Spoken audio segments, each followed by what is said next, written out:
মাঝে উপস্থিত আছেন আমাদের সিলেটি বড় ভাই জামিল হোসেন।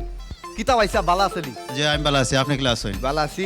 সিলেটি ভাইসাবরে একটু যদি কিছু ওকে, অসুবিধা নাই। আপনারা মনে করুকা যারা সিলেটে কোনো পারফর্মার নাই নো ইনো নাই, আউট গেছে গা, চলে গেছে ও আচ্ছা, আউট হয়ে গেছে। ওকে, ফুঙ্গামি লাগি বেস্ট হইল মনে করুকা সিলেট। তো ফুঙ্গামি যে কিন্তু বালা হরের ই কিন্তু এই অলরেডি গেছে কিনা নি গেছে গা। নেক্সট টাইম জিতাই ফুঙ্গামি বালা হরবা লন্ডন গেছে গা। লন্ডন গেছে কি গেছে। অন্ত কি লন্ডন হে তে তো নেক্সট যারা ফুঙ্গামি করবা না আইও লন্ডন যাওয়ার লাগি অন্ত কি এলিমিনেট হয়ে লন্ডন যাবে গিয়া। ওকে, এবার কথা বলবে আমাদের কিশোরগঞ্জের জামাই জামিল হোসেন। মাইরালছে না এখন তো বিপদ।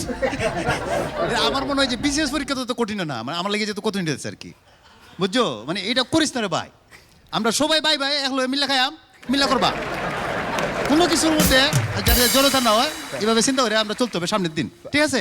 আমরা কিশোরগঞ্জ ময়মনসিংহ সবাই বাই বাই বাই বাই।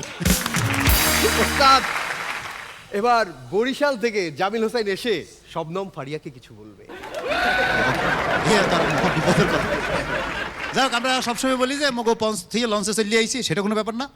যারা যারা পঞ্চ থেকে লঞ্চে আসছে তারাও আসছে, যারা পঞ্চ লইয়া আসছে তারাও আসছে। ইউনাইটেড অফ বরিশাল, আমরা ইউনাইটেড, সব জায়গায় ইউনাইটেড থাকবো আমরা। ওকে, কিছু বললেন না একটু? হ্যাঁ, ফারিয়ার দিকে তাকাইলে তো মোর আবার কি জানিস,